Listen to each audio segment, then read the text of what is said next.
terima kasih Tuhan untuk kasih setiamu terus memegang tangan kami Bapa. Walau dunia yang sedang kami jalani mungkin berat bagi sebagian kami, mungkin musim-musim ini ada musim-musim yang berat untuk kami lalui Tuhan, tapi terima kasih Tuhan selalu bersama dengan kami. Amin.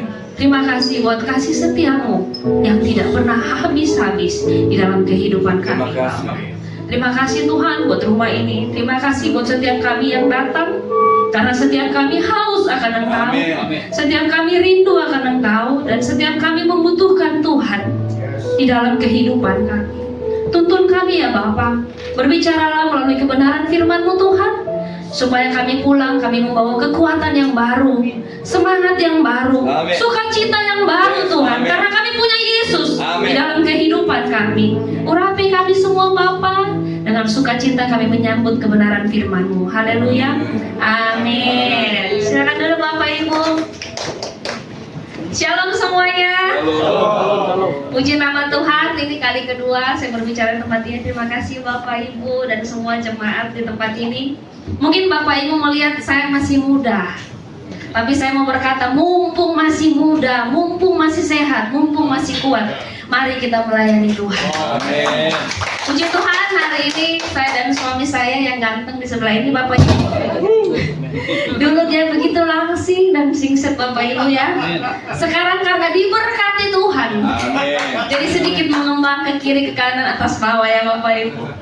Saya bersyukur Bapak Ibu, saya baru pulang dari Tanah Timur, dan saya percaya Tanah Timur tanah Injil. Dulu ketika saya masih kecil Bapak Ibu, saya pernah bercita-cita sama Tuhan. Tuhan, suatu hari nanti kalau Tuhan pakai saya akan kembali ke Tanah Timur membawa Injil. Saya lahir bukan dari keluarga yang baik-baik saja tentunya, bukan dari keluarga yang bahagia-bahagia saja, dari keluarga yang mungkin anak kecil lain tidak mengalami apa yang saya alami. Tapi ketika saya masih kecil, saya melihat bahwa hidup itu penuh air mata Bapak Ibu. Jadi saya tuh punya trauma suatu saat kalau saya besar saya nggak mau nikah. Dan di saat itulah, di saat saya umur 7 tahun, mama saya berjumpa dengan Tuhan. Dan di saat mama saya berjumpa dengan Tuhan, awalnya mama saya tuh suka pukul kita tuh Bapak Ibu ya. Kalau pulang sekolah nilainya nggak sesuai, dia pukul kita sampai biru semua gitu ya badan-badan kita. Tapi di saat saya usia 7 tahun, mama saya bertobat. Mama saya sudah kenal Yesus sekian lama, sudah ke gereja sekian lama, namun dia tidak pernah berjumpa dengan pribadi Yesus. Karena apa? Ketika engkau berjumpa dengan pribadi Yesus, engkau berubah. Jadi ketika mama saya berjumpa dengan pribadi Tuhan Yesus, mama saya berubah. Yang dulunya ribut terus di rumah, piring terbang di rumah sampai tetangga semua tahu. Dan seketika itu mama saya berubah. Dan di saat mama saya berubah, saya bertanya, siapa itu Tuhan Yesus Pak? Siapa itu Yesus yang sanggup rubah mama? Kayaknya papa gak bisa rubah mama deh. Semua orang gak akan bisa rubah mama deh. Kenapa mama bisa berubah? Di saat itulah mama bilang, mama berubah karena mama mengalami kasih Tuhan Yesus. Dan di saat itulah saya bertanya, anak kecil ya umur 7 tahun, siapa itu Tuhan Yesus? Kenapa dia punya kuasa untuk mengubahkan orang? Kenapa dia punya kuasa untuk mengubahkan mama saya yang sulit sekali untuk dirubah? Dan suatu malam saya bawa Alkitab. Tuhan, kalau saya harus kenal Tuhan lewat Alkitab, saya pegang Alkitab ini dan saya berkata, Tuhan, di hadapan-Mu, saya Citra Mirani berusia 7 tahun, saya akan menyerahkan hidup saya bagi Tuhan. Dan mama saya bertobat, apakah dia ke gereja? Tentu tidak Bapak Ibu ya. Tentu hanya ke gereja saat Natal dan Paskah. Jadi 1 tahun hanya pada saat pohon Natal dibuka, kami sekeluarga ke gereja. Pada saat pohon Natal ditutup, kami tidak pernah ke gereja lagi. Tapi ketika saya sudah berinjak SMP, saya ngomong sama Tuhan, Tuhan, walaupun satu di antara anggota keluarga saya tidak ada yang ke gereja, saya sendiri yang akan ke gereja. Dan mulai saat saya SMP itu Bapak Ibu, saya tidak pernah bolos gereja. Walaupun orang tua saya tidak ke gereja, teman-teman saya tidak ke gereja, saya akan ke gereja sendiri. Sampai hari ini. Dan ketika saya mengikuti apa yang Tuhan mau, hari ini saya bisa berdiri di depan Bapak Ibu semua. Puji Tuhan. Berikan kemuliaan bagi Tuhan Bapak Ibu. Tema khotbah kita sederhana saja Bapak Ibu sore hari ini, blind love and healthy love. Kenapa? Kenapa dikatakan blind love? Hari-hari ini orang-orang itu sudah buta akan cinta. Terutama mereka buta akan cinta dunia. Tanpa Bapak Ibu sadari, hari-hari ini kita lebih cinta dunia kok daripada cinta Tuhan. Kita lebih menghabiskan banyak waktu untuk dunia daripada untuk Tuhan. Kalau kita mau jujur, sekalipun kita hamba Tuhan, kadang-kadang kita lebih mendahulukan perkara-perkara dunia daripada perkara-perkara Tuhan. William Shakespeare berkata, ketika cinta itu buta, orang yang mencintai tidak dapat melihat kebodohan yang mereka lakukan. Seberapa banyak hari-hari ini kita melihat orang cinta buta. Cinta akan uang berlebihan, cinta akan jabatan berlebihan, cinta akan gereja pun berlebihan.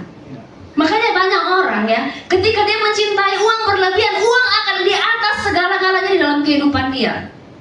Pertanyaannya begini Bapak Ibu, ketika gereja membuka ibadah jam 5 pagi, apakah ada yang datang? Tidak ada. Tapi apabila pengumuman muncul, siapa yang ibadah pagi jam 5 akan diberikan uang 5 juta. Semua akan berbondong-bondong datang. Kenapa? Mereka menilai Tuhan lebih tinggi daripada uang. Dan hari-hari ini sulit mencari orang yang tulus melayani Tuhan. Bahkan di dalam keluarga pun transaksional. Bapak bisa kasih apa untuk aku? Mama bisa kasih apa untuk aku? Bahkan di pelayanan pun Tuhan bisa kasih apa untuk aku? Sehingga ketika kita melayani Tuhan pun kita berpikir, apa yang Tuhan bisa kasih untuk aku? Ketika pertama kali saya melayani Tuhan bersama dengan suami saya, Bapak Ibu, saya memiliki konsep yang salah. Saya berpikir begini Bapak Ibu, saya takut kalau saya tidak melayani Tuhan. Kenapa? Karena nanti Tuhan tidak berkati saya. Saya takut tidak kasih persembahan. Kenapa? Saya takut Tuhan tidak memberkati saya. Saya takut saya nggak pergi ke gereja. Kenapa? Saya takut Tuhan tidak memberkati saya. Segala ketakutan yang saya lakukan untuk Tuhan, ujung-ujungnya kembali untuk saya. Kita melayani Tuhan supaya kita diberkati. Kita berdoa supaya kita diberkati. Kita persembahan per bulan supaya pekerjaan kita diberkati. Ujung-ujungnya konsepnya kembali ke kita. Dan ketika apa yang kita harapkan Tuhan tidak kasih, kita akan bilang, saya kan sudah perpuluhan, kenapa usaha saya rugi? Saya kan sudah ke gereja, kenapa keluarga saya berantakan? Kenapa? Karena motivasi kita. Ketika kita mencintai Tuhan, cinta yang salah yang kita lakukan terhadap Tuhan. Tidak ada kemurnian di sana, transaksional. Begitupun ketika Bapak Ibu mencintai hal-hal dunia, akan banyak hal-hal bodoh yang orang lakukan. Makanya ada pepatah dunia berkata, kalau orang lagi jatuh cinta, kotoran kucing rasa coklat. Walaupun ya, di sini semua orang bilang jangan, tuh cowok nggak baik, sifatnya buruk, pemalas, kotoran itu. Tapi yang mencintai tidak, dia baik kok, dia rajin kok, dia luar biasa kok. Itulah orang yang sedang cinta buta, tidak dapat melihat kebodohan yang dia lakukan. Bahkan ketika orang sedang mencintai jabatan, mencintai uang, ketika orang lain menasihati, tidak bisa. Kenapa? Dia akan menaruh prioritasnya di atas segala-galanya. Ketika saya melayani Tuhan bersama dengan suami saya selalu mendahulukan Tuhan di atas segalanya. Baik, luar biasa. Tapi nomor satu yang harus kita layani bukan pelayanan ini Bapak Ibu, pribadi Tuhan yang nomor satu harus engkau layani.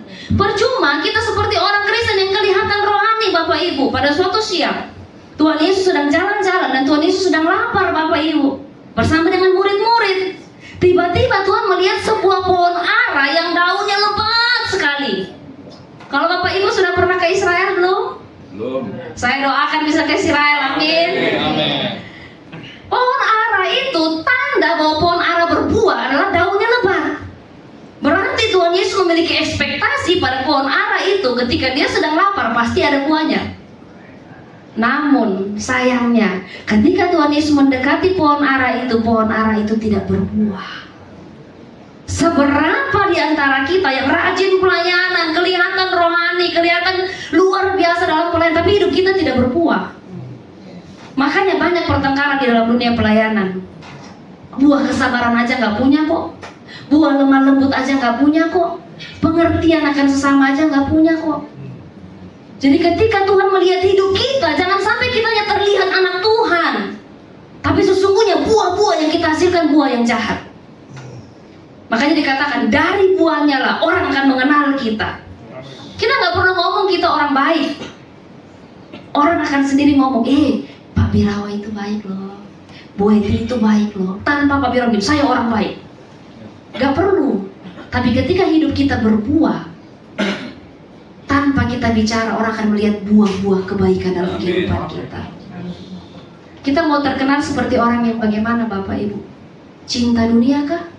Ataukah cinta kepada Tuhan? Kebenaran yang sejati hanya melalui kebenaran firman Tuhan. Tapi sayangnya hari-hari ini anak-anak Tuhan tidak mau lagi baca Alkitab. Siapa yang masih rajin baca Alkitab Bapak Ibu? Tolong lambaikan tangan. Siapa yang hatinya masih membara bagi Injil? Amin. Amin. Yang membara, aku hari ini harus cari Tuhan. Apapun yang terjadi aku harus baca Alkitab. Seberapa dari kita yang hari-hari ini ternyata api kita sudah mulai padam, tapi kita masih terlihat membara. Terlihat membara, tapi di dalamnya padam. Haus, kering, kerontang, tubuh jiwa kering. Engkau nggak bisa melihat damai sukacita daripada orang itu. Kenapa? Hatinya kosong. Dia tidak memiliki gairah dalam kehidupan. Makanya Bapak Ibu, dalam hidup itu taruh dulu semangat. Pagi hari itu taruh dulu semangat. Orang yang punya semangat dalam dirinya, dia akan menjalani hari itu dengan sukacita. Amin. Tapi kalau orang yang bangun pagi aja sudah malas, seharian itu akan mudi. Suruh jalan, kamu aja, malas orangnya. Kenapa? Dia nggak taruh semangat di dalam dirinya. Itu seperti api bensin yang harus kita bakar dalam diri kita. Bangun pagi, semangat dulu. Bangun pagi, sukacita dulu. Bangun pagi, cari Tuhan dulu. Maka hidup kita akan berbeda. Kalau Bapak Ibu tanya saya, masalah banyak? Masalah banyak. Tapi apakah saya bersedih? Tidak. Kenapa? Saya tahu ada Tuhan yang menyertai kehidupan saya. Satu tokoh Alkitab yang cintanya buta, sangat terkenal dan diurapi Tuhan. Bapak Ibu tahu siapa? Ada yang bisa tebak? Saya kasih pisang satu tangan.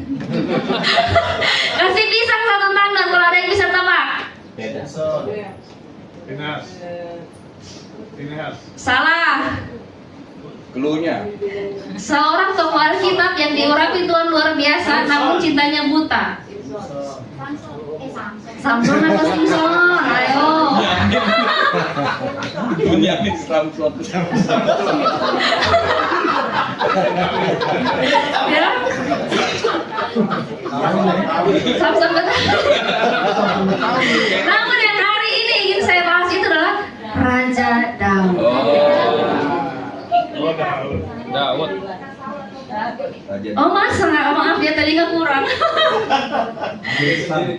Pisangnya ambil sendiri. Ya Daud itu kurang diurapi Tuhan, luar biasa apa tuh Daud Bapak Ibu. Kadang-kadang ketika kita diurapi sama Tuhan, belum tentu kita mengambil keputusan yang tepat. Belajarlah bukan hanya sekedar hidup benar, tapi berjalan dalam ketepatan. Amin. Ketika engkau berjalan dalam ketepatan Tuhan, itu hasilnya akan berbeda dengan sekedar benar. Amin. Tuhan tuh memiliki kairos yang pasti dalam kehidupan kita. Namun Daud, ketika Tuhan sedang bergelora di dalam kehidupannya, mau pakai dia luar biasa, dia terlena dengan cinta dunia. Dia menyukai Betseba yang artinya istri Uria, mengingini apa yang menjadi milik kepunyaan orang lain. Bapak Ibu, rasa tidak bersyukur dalam hidup kita akan membuat kita mengingini apa yang menjadi milik kepunyaan orang lain. Ketika kita melihat suami kita, walaupun gendut, saya cinta. Gak akan ada hasrat untuk melihat suami-suami lain, walaupun suami lain lebih seksi, Bapak Ibu. Ya, ketika kita sudah bersyukur dengan dia ini, kita akan tidak ingin memiliki yang lain. Tapi kalau kita tidak bersyukur, wah dia banyak kurangnya nih, sana punya banyak lebihnya nih. Akhirnya apa? Mulai. Makanya Bapak Ibu jangan heran ya kalau ada persekutuan begitu rame-rame, ya. Sang suami kalau sama istrinya, mama kasar gitu lah sama istrinya. Tapi kalau sama istri orang lain, shalom. Mau kue bu, mau minum bu, ya. Kalau sama istri sendiri juteknya minta ampun, tapi sama istri orang coba. Ya bu. Siapa tuh? Gak curhat ya. Ya, kadang-kadang kalau kita lihat Bapak Ibu ya, di dalam gereja pemakaian sering timbul cemburu Bapak Ibu. Ya, nanti Bu Gembala mulai di WA, Bu Gem, saya nggak suka lo gini-gini. Rame itu WA saya Bapak Ibu ya. Kenapa? Karena kita lupa memperlakukan baik pasangan kita. Saya sering ngomong sama suami saya, orang lain boleh hina saya, orang lain boleh fitnah saya, orang lain boleh ngomongin yang jelek untuk saya dalam dunia pelayanan. Tapi kamu sebagai suami saya, kamu tempat sandaran saya. Tempat saya bercerita, walaupun kalau saya cerita kadang-kadang susah nggak didengerin Bapak Ibu. Ya, jadi kamu aku bilang gini, orang lain boleh jahat sama aku, tapi kamu itu menjadi kekuatan dalam hidup saya. Itu yang menjadikan kita kuat dalam pelayanan, bergandengan tangan terus, bersama-sama terus melayani Tuhan, supaya jangan biarkan pihak ketiga masuk dalam rumah tangga kita. Saya pernah melayani Bapak Ibu di perumahan yang elit ya, perumahan elite Bapak Ibu, grup-grup sultan ya. Ibu-ibunya rambut sasak 3 meter ke atas ya. Dengan tas-tas yang brandongan itu Bapak Ibu ya. Ketika selesai kami ibadah, semuanya curhat ingin bunuh diri. Bu, kurang apa Bu? Perasaan duit ada, cantik, semua luar biasa. Tapi kenapa sampai ingin bunuh diri? Karena dia mencari cinta dari suaminya tetapi tidak mendapatkannya. Bapak Ibu harus mengerti, ketika kita menyanyi lagu Ku berharga di matamu Tuhan, standar kita dikasihi, kita dicintai bukan karena orang lain mencintai kita, tapi karena Tuhan sudah mencintai kita. Dan itu akan overflow di dalam hati dan pikiran kita, sehingga kita tidak mencari validasi cinta dunia. Sehingga kalau ada hari Valentine, tidak ada ibu-ibu yang berkata, kok saya tidak dapat bunga, kok saya tidak dapat coklat, kok saya tidak dikasih. Kenapa? Engkau mencari cinta dari manusia yang lain dan pasti kecewa. Engkau harus mencari cinta daripada Tuhan yang memenuhi hati dan pikiranmu, sehingga engkau tidak mencari cinta, tapi engkau memberi cinta bagi banyak orang. Ketika saya melayani Tuhan, saya tidak lagi mencari cinta dunia. Saya memenuhi hati dan pikiran saya dengan cintanya Tuhan. Supaya apa? Saya bisa membagi cinta bagi banyak orang, membagi kasih dengan banyak orang, walaupun hidup saya tidak sempurna. Dan ketika saya mengerti bahwa kita kalau terus mencari kasih dari dunia akan kecewa. Makanya ketika ibu-ibu itu berkata, saya harus bagaimana Bu Citra? Saya bilang begini, kita bermegah bukan karena suami kita baik-baik. Kita bermegah bukan karena rumah tangga kita baik-baik. Kita bermegah bukan karena kita punya uang banyak dompet. Kita bermegah karena kekuatan kuasa Tuhan yang menaungi kehidupan kita. Sekalipun hidup kita belum dipulihkan, kita melayani Tuhan. Sekali ekonomi pun belum dipulihkan, kita harus melayani Tuhan dengan apa adanya dalam hidup kita. Kita nggak bisa tunggu sampai hidup kita sempurna baru kita melayani Tuhan. Maka kesempurnaan itu tidak akan terjadi dalam kehidupan kita. Tidak ada manusia yang hidupnya sempurna. Tidak akan pernah terjadi sesuai dengan apa yang kita harapkan, inginkan. Tapi di dalam kita mencapai apa yang menjadi perjanjian Tuhan dengan kita, kita setia. Kita setia melakukan apa yang Tuhan mau. Daud itu Bapak Ibu ketika dia mencintai istri Batsheba, hubungannya dengan Tuhan juga rusak. Kadang-kadang ketika kita melakukan kesalahan, kita bukan saja merusak hubungan antar manusia, tapi hubungan kita dengan Tuhan pun rusak. Tuhan menjadi sangat marah kepada Daud, sehingga Tuhan mengirimkan Nabi Nathan untuk datang ke rumah Daud. Pesannya apa? Nathan memberitahu kepada Daud, Daud, karena engkau telah mengambil nyawa Uria dengan pedang, Tuhan berkata, maka pedang tidak akan menyingkir dari keturunanmu. Ketika engkau berbuat salah, mungkin engkau berpikir, oke, aman kok, it's okay kok. Tapi ingat, ada konsekuensi di balik setiap pelanggaran-pelanggaran yang kita lakukan. Daud kurang diurapi apa? Dia diurapi Tuhan luar biasa, Daud dipakai Tuhan luar biasa. Bahkan firman Tuhan katakan, Daud, istri-istri Tuhanmu telah kuberikan kepadamu, harta benda Tuhanmu telah kuberikan kepadamu, kenapa engkau tidak puas? Kadang-kadang Tuhan sudah berkati kita banyak, tapi kenapa kita tidak puas? Kita menjadi ingin lebih dan ingin lebih, tidak akan ada habisnya. Engkau mencari yang di atas, masih ada atas lagi. Mencari tingginya langit, masih ada tingginya langit lebih lagi. Rasa puas itu membuat kita bersyukur. Kita harus bersyukur dengan apa yang kita miliki sekarang, Bapak Ibu. Saya malam-malam Bapak Ibu ketika saya mulai melihat sosial media, kadang-kadang Bapak Ibu ya, jendela kita kan mata dan telinga, betul? Kadang-kadang kita melihat hidup orang lain, kok dia lagi di Eropa, kayak kapan ya Tuhan kita jalan-jalan, benar nggak? Muncul rasa, Kenapa suamiku tidak bisa bawa aku jalan-jalan? Nah, rasa tidak bersyukur. Nah, makanya kalau kita lihat sosial media, hati-hati. Jangan sampai karena sosial media membuat kita tidak bersyukur. Padahal kita sudah memiliki suami yang baik, ya. Kita sudah memiliki anak-anak yang luar biasa. Makan minum tidak pernah kurang. Berkat Tuhan tidak pernah habis-habisnya. Tapi kita masih jadi pribadi yang mengeluh. Saya pernah ditegur Bapak Ibu ketika saya melihat suatu video sederhana. Dikatakan upper room. Upper room itu Bapak Ibu tersedia 2 ruangan. Ruangan sebelah kiri hadir kita. Dan ketika kita masuk hadirat Tuhan, kita sampai lupa bersyukur.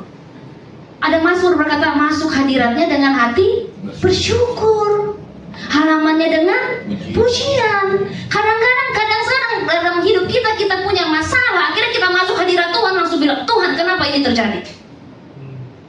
Tuhan kenapa anak saya begini Tuhan? Kenapa saya sudah melayani Tuhan begini Tuhan? Kenapa begini? Kenapa begitu? Pertanyaannya bertubi-tubi datang ke hadirat Tuhan. Itu baru 1 orang. Bayangkan ratusan juta miliaran orang di dunia. Kalau setiap kali dia berdoa seperti itu, upper room itu rasanya luar biasa, ribut. Tapi ada ruangan yang lain Bapak Ibu. Upper room yang satunya didatangi oleh seorang anak Tuhan yang hidupnya penuh masalah, tapi tidak pernah berisik. Hidupnya penuh dengan beban, tapi tidak pernah komplain. Dia hanya masuk di hadirat Tuhan dan dia berkata, Tuhan, aku bersyukur. Aku bersyukur Tuhan untuk apapun yang Kau izinkan terjadi. Maukah kita jadi orang tuh yang bersyukur? Amin. Kalau kita tahu Tuhan yang pegang hari esok, pasti Dia akan berperkara dalam hidup kita. Amin. Pujian penyembahan dikatakan eye aser eye, artinya apa? Tuhan bertindak dalam hidupmu ketika engkau menaikkan pujian penyembahan. Makanya engkau harus rajin-rajin menyembah dan memuji Tuhan. Kenapa? Supaya Tuhan bertindak dalam setiap perkara-perkara kehidupanmu. Apa yang kau tidak sanggup, Tuhan sanggup. Apa yang kau tidak mampu, Tuhan mampu. Amin. Agama kita Bapak Ibu tidak perlu bela-bela Tuhan. Tuhan yang bela kita. Tidak perlu angkat-angkat Tuhan. Tuhan yang angkat kita kok.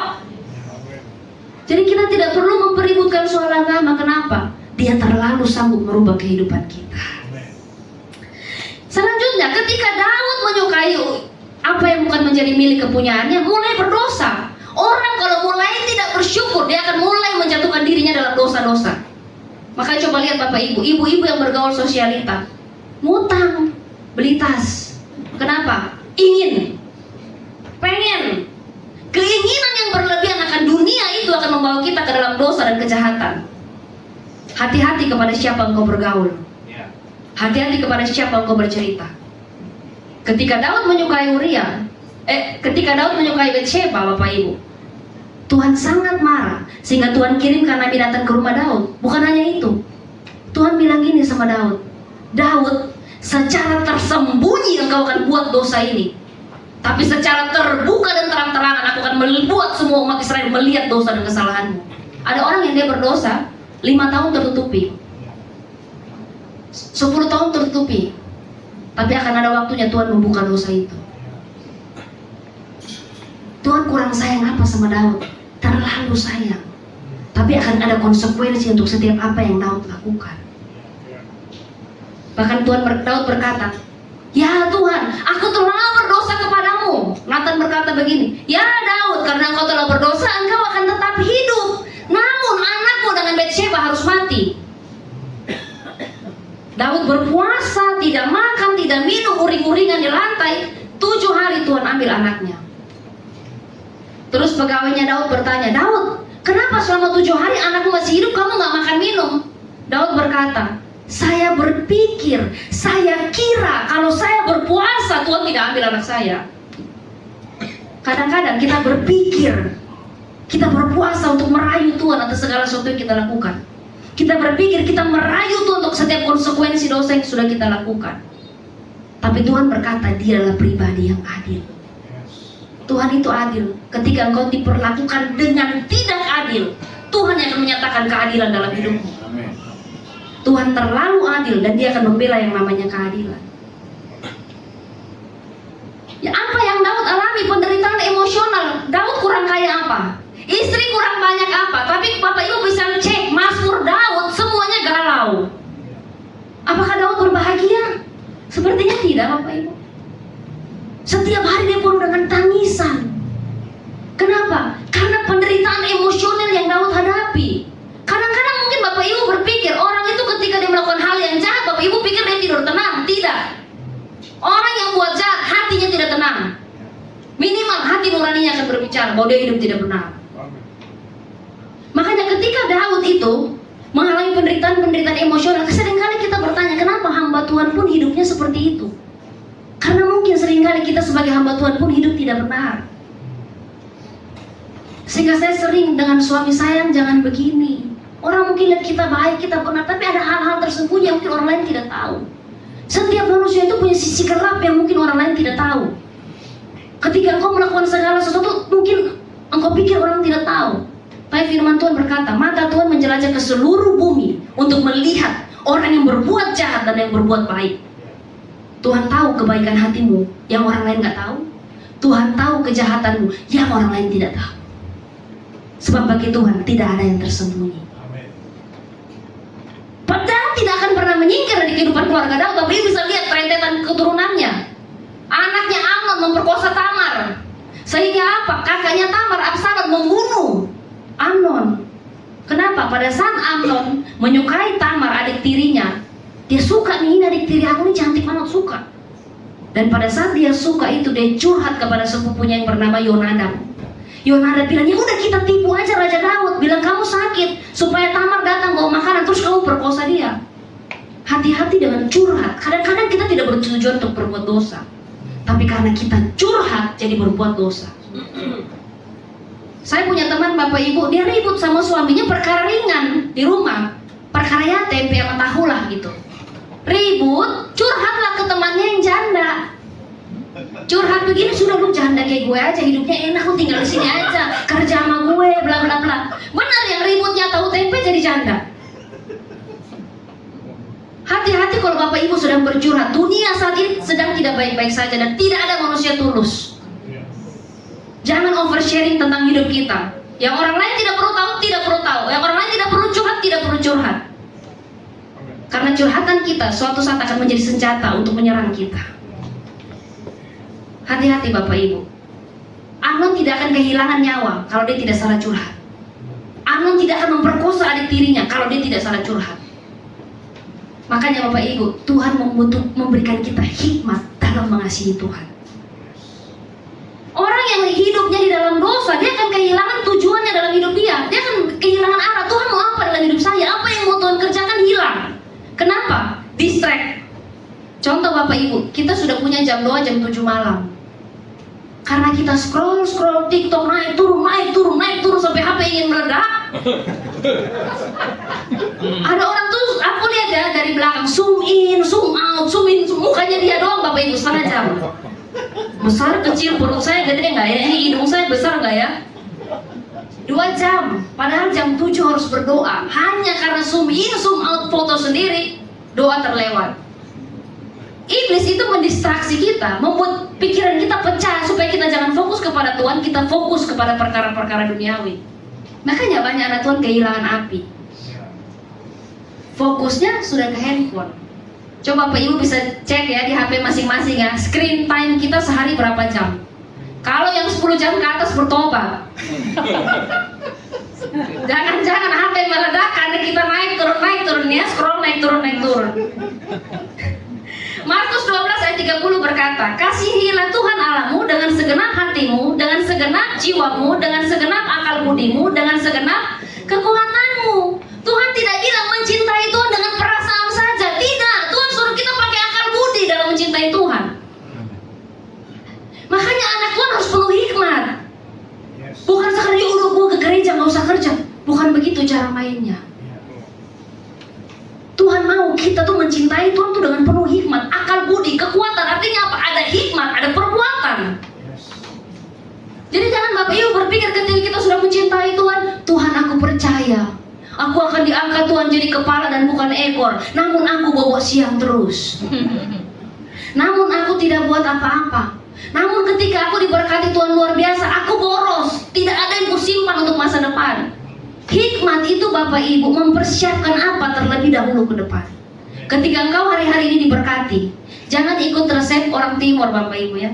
Saya punya karyawan orang timur banyak Bapak Ibu. Ketika terima gaji besoknya tidak kerja. Itu ciri khas orang timur. Jadi mama saya sudah tahu kalau beri gaji tanggalnya jangan sama. Ya, supir-supir kita tanggalnya jangan sama. Kenapa? Kalau tanggal sama besok semua nggak ada yang angkut pasir. Itu pun saya lihat di orang Jawa Bapak Ibu ya. Mohon maaf ya. Kalau sudah terima gaji dia akan pakai uangnya sampai habis sebelum akhir bulan ngutang. Akhirnya bulan depan bayar utang setengah, utang lagi akhir bulan, bayar utang setengah akhir bulan, tidak bisa. Tuhan kasih hikmat untuk mengelola supaya kita diberkati. Kalau kita jor-joran ya tanpa hikmat daripada Tuhan, jangan salah, yang awalnya punya rumah akhirnya tinggal di bawah pohon. Banyak orang Bapak Ibu ya, investasi yang awalnya punya rumah sekarang tinggal di bawah pohon, di kos-kosan. Maaf, Jakarta nggak punya pohon ya. Kalau kita di timur, mereka bangun lahan liar dan triplex di bawah pohon. Kenapa? Investasi. Tuhan tuh kasih kita hikmat juga dalam berinvestasi, dalam bekerja, dalam melakukan apa yang Tuhan mau. Anak Tuhan kalau tidak berhikmat, engkau akan kalah dengan golongan-golongan lain. Bapak Ibu lihat, agama lain itu mempersiapkan umatnya bagi orang penting di Indonesia. Mempersiapkan jadi tentara, mempersiapkan jadi jenderal, mempersiapkan jadi presiden. Kalau kita semuanya dipersiapkan jadi pendeta. Pelayanan tidak seharusnya selalu di dalam gereja Bapak Ibu. Itu konsep lalu, konsep yang sudah jadul. Dimanapun engkau berada, itulah pelayananmu. Saya melihat Bapak Ibu ketika kita di NTT, bupatinya orang Kristen, dia bangun luar biasa. Gereja yang besar dibangun, lahan parkir dibangun. Kenapa? Ada anak Tuhan yang berdiri. Anak Tuhan harus punya power Bapak Ibu. Kita nggak bisa manja duduk dalam gereja tunggu persembahan, tunggu duit datang, nggak bisa, keluar. Tuhan bilang keluar. Perintah Tuhan cuma ada dua. Yang pertama, come and go. Datanglah padaku yang letih lesu berbeban berat, maka aku akan berikan engkau kekuatan dan kelegaan. Setelah itu pergi dan jadikanlah seluruh bangsa muridku. Ketika engkau lemah, ketika engkau letih lesu, datang sama Tuhan, ngadu sama Tuhan, cerita sama Tuhan. Supaya apa? Engkau mendapat kekuatan yang baru. Amin. Setelah kekuatan yang baru engkau dapat, keluar, pergi, beritakan Injil. Jangan mau duduk diam setelah dengar apapun di dalam firman, engkau pulang gak buat apa-apa. Hikmat itu ketika engkau dengar, paradigma berubah, pulang engkau lakukan. Pengkhotbah yang terbaik dalam hidup kita bukan orang lain, bukan Pak Pendeta, bukan. Siapa pengkhotbah terbaik dalam hidupmu? Dirimu sendiri. Engkau malas, saya nggak boleh malas. Aduh, aku kayaknya nggak bisa kerja ini. Berusaha belajar, upgrade diri setiap hari. Saya punya mama rohani di Singapura Bapak Ibu, usia 67 tahun. Dia sekarang lagi les bikin AI. Setiap hari kirim lagu, accounting, kirim, umur 67 tahun tapi ininya mau upgrade. Jadi engkau masih hidup nih, Tuhan masih mau pakai. Amin. Dunia terus bergerak, dunia terus berubah-ubah. Bahkan firman Tuhan sekarang penuh di TikTok. Buat sesuatu buat Tuhan. Amin. Jangan gak buat apa-apa buat Tuhan. Supaya apa? Tuhan berkata, baik sekali hamba-Ku yang berguna. Jangan jadi orang yang tidak berguna. Amin. Minimal berguna bagi dirimu sendiri. Hidup tidak menyusahkan orang lain. Supaya apa? Engkau kuat berdiri di kakimu sendiri. Sampai hari ini Bapak Ibu, saya tidak pernah menggantungkan hidup saya pada suami saya. Kenapa? Suatu saat dia bisa dipanggil Tuhan, betul? Kalau dia dipanggil Tuhan, saya gimana Bapak Ibu ya? Saya harus bersiap-siap, berjaga-jaga. Ketika kemarin saya pelayanan ke Purwokerto seorang diri Bapak Ibu ya, saya naik kereta sendiri, jalan sendiri. Saya sedih, Tuhan kenapa ya saya jalan sendiri ya Tuhan ya? Tuhan bilang begini, pada akhirnya masing-masing akan berjalan sendiri. Pada akhirnya kita semua akan sendiri-sendiri kok mempertanggungjawabkan setiap apa yang kita lakukan. Kita akan menghadap tata kasih karunia itu sendiri-sendiri. Makanya doa jangan terpengaruh dengan pasangan. Dia nggak mau berdoa, urusan dia. Dia nggak mau ke gereja, urusan dia. Yang penting saya berdoa, saya ke gereja. Kita harus memiliki prinsip begitu. Jangan bergantung lagi. Jangan menggantungkan kebahagiaanmu sama orang lain. Jangan menggantungkan imanmu sama orang lain. Jangan menggantungkan pelayananmu sama orang lain. Dia nggak pelayanan, saya nggak pelayanan. Jangan. Pacar saya nggak gereja, saya nggak ke gereja. Tiba-tiba putus gimana? Sendirian dong. Hiduplah dengan berdiri di kakimu sendiri dan bersama dengan Tuhan. Kadang-kadang ketika engkau memiliki persoalan yang berat, Tuhan izinkan engkau seorang diri dan semua orang meninggalkan engkau. Kenapa? Tuhan ingin lihat pada siapa engkau bergantung. Tuhan ingin lihat pada siapa engkau mengandalkan pengharapanmu selama ini. Tuhan pengen lihat siapa dirimu yang sesungguhnya. Dan masalah itu akan membuktikan imanmu yang sesungguhnya kepada Tuhan. Persoalan itu akan membuktikan siapa kamu dan imanmu kepada Tuhan. Identitasmu siapa, anak Tuhan atau bukan. Ketika kita memiliki masalah, orang akan mencemooh kita, wajar. Orang akan meninggalkan kita, wajar. People come and go, datang pergi sesuka mereka. Manusia itu selalu begitu, datang dan pergi. Makanya lagu, kau datang dan pergi sesuka hatimu. Teganya di kau. Teganya di kau.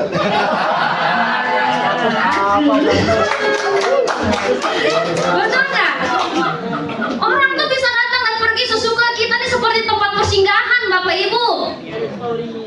Kita boleh curhat ya sampai muncul di jemaat kita. Curhat boleh, utang nggak boleh. Karena ujung-ujungnya curhat pasti utang. Habis utang ribut, habis ribut satu ke gereja sana, satu ke gereja sana, ya kan? Kenapa Bapak Ibu? Dalam hidup ini kita menggantungkan iman kita kepada orang lain.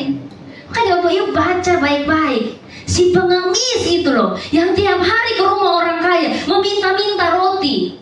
Pengharapannya kepada siapa? Pada orang kaya. Makanya dia nggak kaya-kaya. Tapi kalau pengharapannya kepada Tuhan, Tuhan bisa ubahkan yang miskin jadi kaya.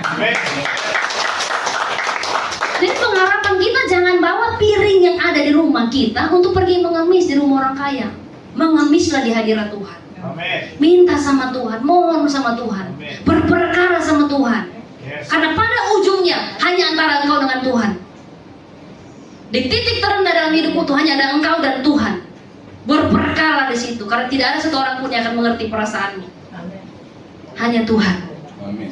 Cinta yang buta akan menghasilkan hidup yang kehilangan arah dan tujuan, sampai akhirnya kita bisa binasa. Next. Tetapi cinta akan Tuhan akan menghasilkan hidup yang berkualitas, berbuah, dan hidup yang kekal. Bapak Ibu lihat seberapa orang yang karena cinta dunia rumah tangga hancur. Seberapa orang yang karena cinta uang korupsi. Seberapa orang yang karena cinta uang, cinta jabatan malah kena PHK. Dia sudah menuhankan Tuhan, menuhankan jabatannya, menuhankan uangnya, dan merasa Tuhan tidak penting. Dan ketika dinasihati akan timbul kata, kau tahu apa sih? Kau mengerti apa sih? Kadang-kadang Bapak Ibu, Tuhan mengizinkan kita untuk di titik terendah dalam hidup kita, untuk kita bisa rendah hati, bahkan rendah hati untuk mendengar nasihat orang lain. Ketika suami saya sedang keras Bapak Ibu ya, dia mengambil keputusan, dia bilang kamu nggak bisa begini. Aku bilang gini, sayang, selagi keputusan yang kau ambil mempengaruhi hidup saya harus mengambil bagian. Karena saya tahu kalau suamiku senang, aku senang. Suamiku susah, aku susah. Suamiku tinggal di bawah pohon, aku ikut tinggal di bawah pohon, Bapak Ibu, masalahnya ya. Jadi apapun keputusannya suami istri. Cinta itu dibangun Bapak Ibu, diajari. Seperti suami saya Bapak Ibu ya, kalau dia makan ayam, saya akan tanya, kamu suka ayam paha atau dada? Kamu suka makan ikan kepala atau ekor? Supaya ketika saya ambilkan dada, kau jangan marah, bilang saya suka paha. Saya ambilkan ekor, kau marah, saya suka kepala. Hidup itu komunikasi. Mungkin kita komunikasi sekali nggak bisa, 2 kali nggak bisa, 3 kali nggak bisa, berdoa Bapak Ibu. Saya pernah di level, saya berpikir kalau semakin saya marah sama dia, dia berubah. Tapi tidak, semakin saya rajin berdoa, dia berubah. Berikan kemuliaan bagi Tuhan. Jadi ketika dia buat apa-apa yang menyakiti saya masuk kamar berdoa. Ada kebijakan-kebijakan yang tidak sesuai dengan keinginan saya masuk kamar berdoa, Tuhan, saya taruh ini di dalam tangan-Mu Tuhan, Engkau berperkara dengan proses ini Tuhan. Ketika kita suami istri satu hati Bapak Ibu ya, setiap malam ketika kita melihat pasangan kita tidur, Saya tuh pegang kepalanya, dalam nama Tuhan Yesus, berkati otak ini Tuhan, jadi pintar. Berkati Tuhan, penuh hikmat ya dalam hidupnya. Jangan salah mengambil keputusan Tuhan. Saya berdoa tangannya juga Tuhan, apapun yang dikerjakan Tuhan buat beruntung dan berhasil, menerima berkat-berkat surgawi, diberkati jadi berkat. Langkah kakinya juga saya doakan supaya langkah kaki ini jangan langkah kaki yang salah. Karena kalau dia salah melangkah, bahaya. Apalagi hamba Tuhan ya Bapak Ibu ya, saya nggak mau jadi hamba Tuhan yang jatuh. Kalau bisa kita jaga, kalau bisa kita kerangkeng Bapak Ibu ya. Karena ya begitulah kira-kira Bapak Ibu ya. Saya pernah dikatakan, bukan jangan terlalu cemburu. Saya bilang begini, pahami dua konsep kata ini. Ya, pahami dua konsep kata ini. Kalau cemburu itu saya menjaga yang milik saya. Kalau saya iri itu, saya ingin yang bukan milik saya. Itu beda Bapak Ibu ya. Kalau milik kita wajar kita jaga. Jangan jaga milik orang lain ya. Jaga milik kita masing-masing. Jangan bukan celah Bapak Ibu ya.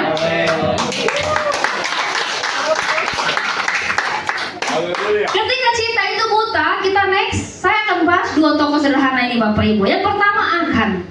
Di tembok Yeriko, ketika Yeriko harus dirubuhkan, ada dua sosok yang mempengaruhi kejadian-kejadian penting di dalam situ. Yang pertama Achan. Achan ini dari suku Yehuda yang harusnya dipakai Tuhan luar biasa. Tapi ketika Tuhan berfirman kepada Yosua bahwa seluruh emas, tembaga, perak yang hasil dari Yeriko itu adalah milik Tuhan dan tidak boleh diambil. Tapi Achan itu tiba-tiba muncul rasa serakah. Lihat nih, kayaknya ini emas banyak nih. Kayaknya ini tembaga banyak nih. Kalau saya ambil nggak ada yang tahu. Mungkin orang lain nggak tahu. Kenapa? Karena manusia itu seringkali mereka takut dengan mata yang kelihatan. Tapi mereka tidak takut dengan mata yang tidak kelihatan. Makanya ketika itu dia, kayaknya orang nggak ada yang tahu. Dia ambil perak, dia ambil baju sirah, dia ambil semua, tutup di bawah kolong rumahnya, di dalam tanah. Tuhan marah. Karena apa? Karena Achan mulai tidak berlaku setia terhadap Tuhan. Tuhan tuh marah kalau engkau gak setia Bapak Ibu. Kesetiaan itu yang dipuji sama Tuhan. Tuhan sangat suka orang setia. Apapun yang sedang kau jalani hari-hari ini, setialah. Yang penting hidup benar, setialah. Walaupun hidup susah, setialah. Walaupun kadang-kadang kau pelayanan harus jalan kaki, setialah. Walaupun pelayanan uang di dompet sudah menipis tinggal 5.000, setialah. Setia Bapak Ibu, Tuhan cari orang yang setia. Ketika saya melayani Tuhan Bapak Ibu, gak gampang pelayanan yang kita jalani. Makan Indomie terus. Sebentar Indomie rendang, sebentar Indomie rasa soto, Indomie rasa bakso. Puji Tuhan sekarang Indomie banyak rasa, beli kemudahan bagi Tuhan. Kalau bukan lemari begitu, Indomie banyak rasa, ya kan? Puji Tuhan gak terlalu bosan ya Bapak Ibu ya. Tapi saya pegang itu janji firman Tuhan. Achan itu akhirnya mati binasa. Tuhan bilang, ketika Tuhan lihat Achan mengambil apa yang menjadi miliknya Tuhan marah. Dan ketika umat Israel pergi menyerang Ai, semuanya mati. Kadang-kadang ketika kita buat salah, orang di sekeliling kita kena impact. Engkau sebagai bapak keluarga, engkau adalah gembala bagi rumah tangga. Jadi saya adalah domba bagi suami saya. Jadi kalau engkau sebagai bapak keluarga, jadilah gembala bagi keluargamu. Didik anak-anakmu, didik istrimu supaya apa? Supaya mereka hidup takut akan Tuhan. Amen. Kalau engkau tidak didik anak dan istrimu, jangan sampai mereka akan buat masalah. Lihat kan banyak anak-anak yang flexing di sosial media, bapaknya kena pecat, betul? Banyak nggak? Anak-anak flexing, wah hidup mewah, bla bla bla, yang kena pecat bapaknya. Kalau engkau tidak mendidik firman Tuhan, katakan kalau engkau tidak mendidik anakmu, lihat pada masa dia besar dia akan menyusahkan engkau. Jadi kadang-kadang keputusan kita tuh mengambil impact yang besar bagi banyak orang. Jadi hati-hati ketika kita ingin tidak taat. Kenapa? Sampai anak cucu keturunan kita berlaku perjanjiannya Tuhan. Sehingga apa? Achan itu dibakar hidup-hidup di lembah Akor.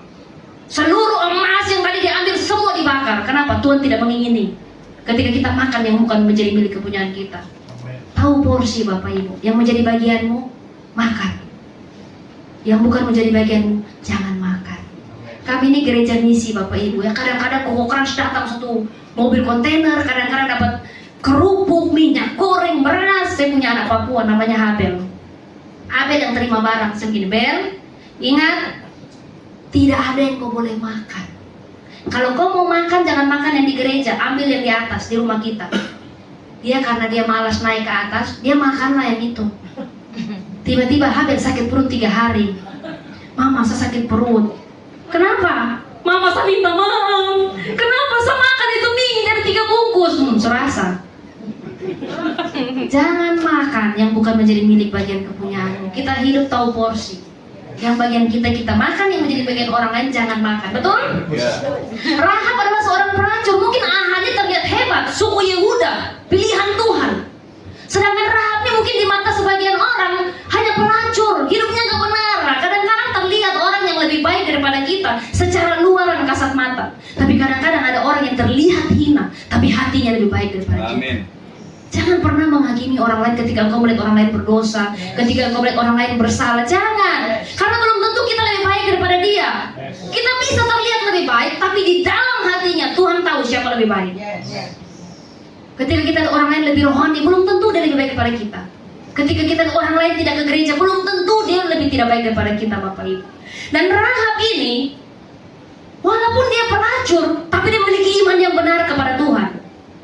Dia berani mengorbankan nyawanya untuk kepentingan Tuhan.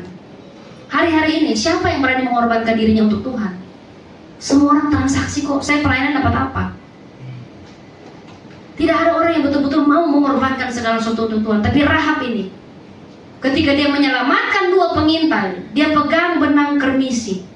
Dan benang kermisi itu digantung di rumahnya. Mungkin orang lihat, ini apa sih Rahab ini ngapain gantung ini kermisi di rumahnya?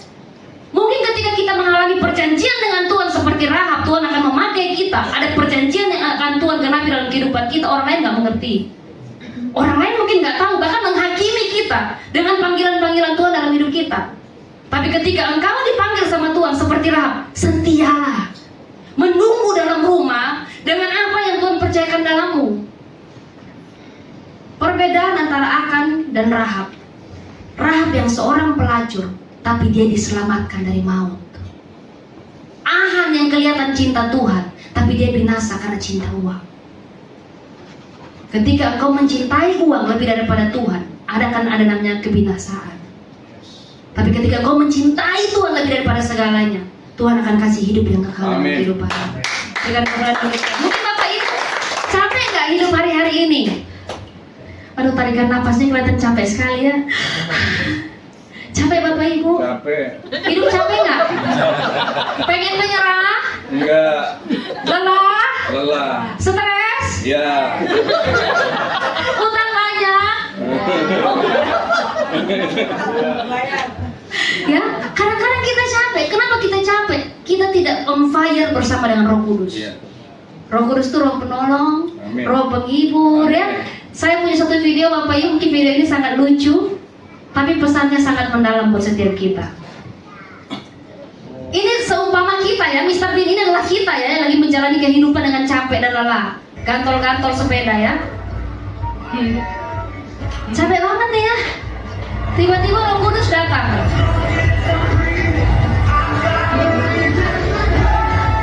Lihat mukanya. Enjoy bro, karena ada Roh Kudus.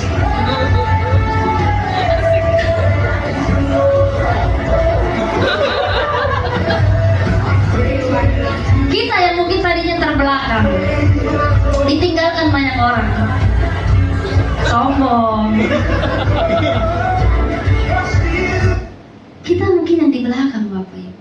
Kita yang tadinya capek, kita yang tadinya lelah, kita yang tadi udah hampir menyerah dengan hidup kita, gandol sepeda sampai kekuatan terakhir kita, sampai kita ngomong, Tuhan aku gak bisa lagi, Tuhan aku menyerah, Tuhan aku gak sanggup lagi. Saat itulah andalkan Roh Kudus. Maka akan ada kekuatan dari dalam yang akan menguatkan engkau untuk berdiri kuat lagi. Amin. Yang untuk bangkit lagi, yang untuk bisa senyum lagi terhadap dunia. Karena banyak anak Tuhan hari-hari ini pengen Saya banyak menjumpai anak-anak Tuhan stres, pengen bunuh diri. Di dalam kamarnya, nangis pengen bunuh diri. Sampai suatu ketika ada seorang ibu pengen bunuh diri. Apa yang dilakukan Bapak Ibu? Chat GPT. Malam-malam mau bunuh diri. Chat GPT. AI. Saya pengen bunuh diri. Bagaimana langkah tercepat? Tiba-tiba apa? Ibu tebak apa jawaban AI? Yang bisa benar kasih pisang 2 tandon nih. Ganti deh kue yang ada fotonya. Sepeda. Sepeda ya Bapak Ibu ya. Tapi saya yakin gak akan ada yang bisa jawab. Sekalipun saya bilang mercy pun gak akan ada yang bisa jawab. Apa yang dia dapat Bapak Ibu?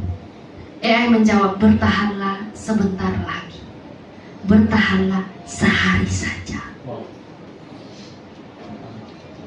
Dia marah dengan AI.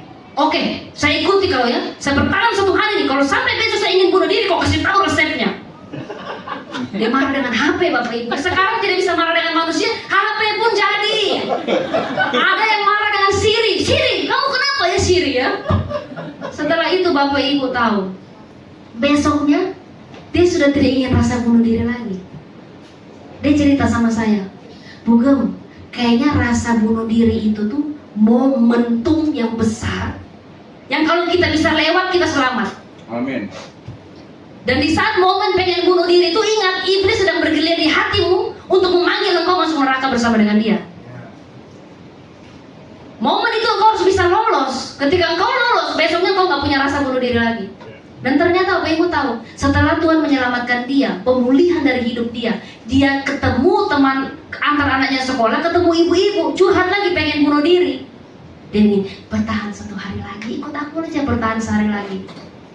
Karena jawaban AI, 2 manusia selamat. Saya percaya, sekarang orang tidak baca Alkitab lagi, Alkitab sudah dalam AI.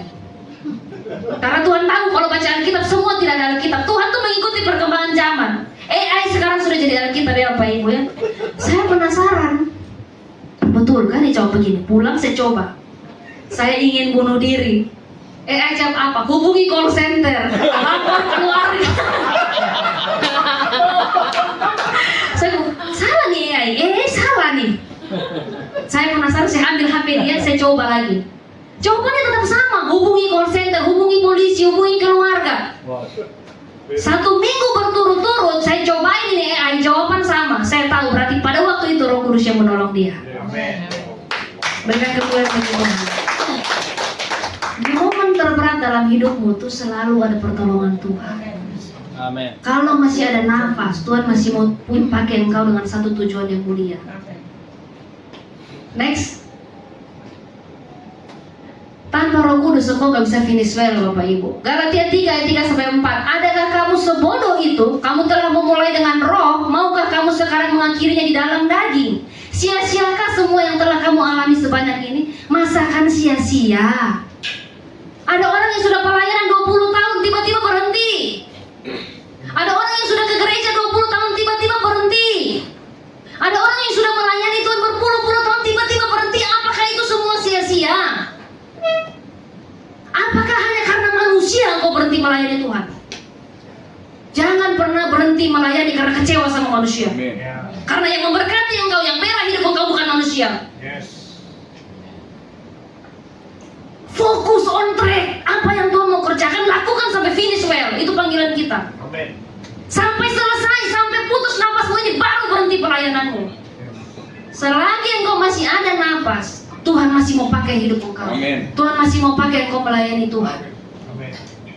Finish well, tidak ada perjuangan engkau di dalam Tuhan yang sia-sia. Jadi jangan cinta buta lagi sama dunia Bapak Ibu. Tuhan tidak pernah menjanjikan hidup yang mudah. Tuhan tidak pernah bilang begini, engkau ikut aku, engkau tidak pernah menangis. Tuhan bilang engkau ikut aku, engkau tidak pernah kekurangan. Tuhan tidak pernah bilang kamu ikut aku, engkau tidak pernah bersedih. Nggak ada. Tuhan bilang engkau hidup aku, pikul salib, sangkal diri, terima kekekalan. Amin. Itu yang menjadi kehendak Tuhan. Tuhan tidak panggil kita untuk sekedar menjadi manja-manja di dunia. Ingat, engkau prajurit. Amin. Jadilah prajurit untuk Tuhan. Amin. Sampai putus nafas. Itulah pelayananmu yang terakhir. Tetap setia sama Tuhan. Mungkin kita naikkan pujian Bapak Ibu. Engkau mau menyenangkan.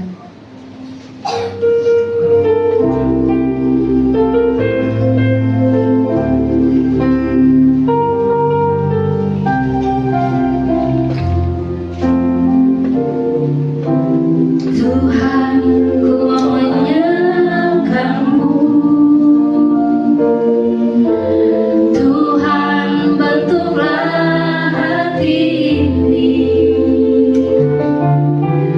jadi bejana untuk hormat-Mu. Cemerlang bagai emas murni, menyenangkan-Mu, senangkan-Mu. Hanya itu kerinduanku, menyenangkan-Mu, senangkan hatimu. Hanya itu kerinduanku. Terima kasih Tuhan buat kebaikan-Mu dalam hidup kami. Terima kasih buat kebenaran firman-Mu Tuhan. Mungkin ada kebenaran yang mungkin menegur kami, ingin mengubahkan kami Tuhan. Bawa kami kembali ke jalan-Mu Bapa.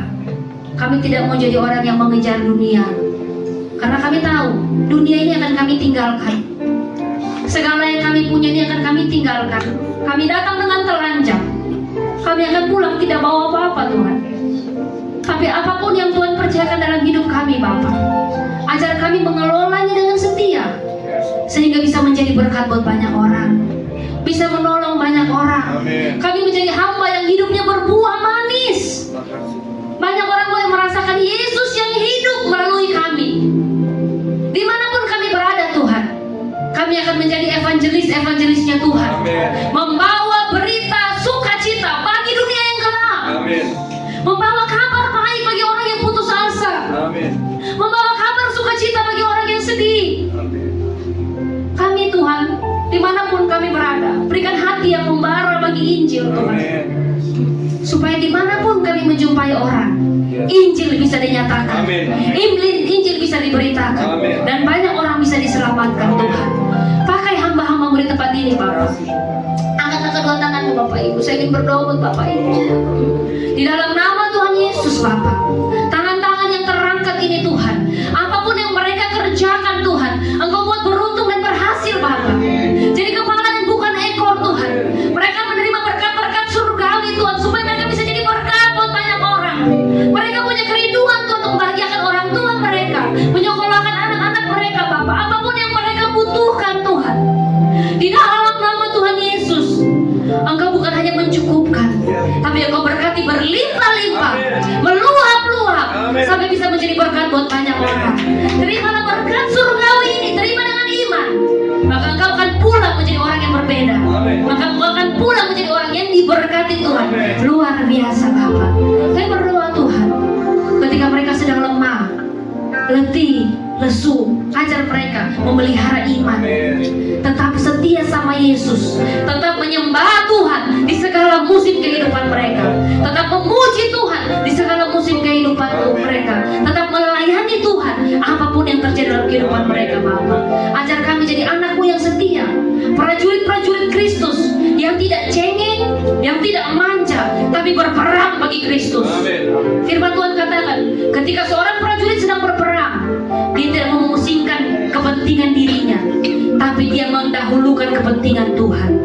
Maka engkau akan melihat, ketika engkau menghormati Tuhan, Tuhan akan menghormati engkau. Ketika engkau menghormati Tuhan, Tuhan akan memberkati kehidupan engkau. Di dalam nama Tuhan Yesus Bapa, firman ini selesai, tapi kami percaya Roh Kudus tidak pernah selesai dalam kehidupan kami. Terima kasih Bapa, di dalam nama Tuhan Yesus kami sudah berdoa mengucap syukur. Haleluya. Amin. Terima kasih Bapak Ibu.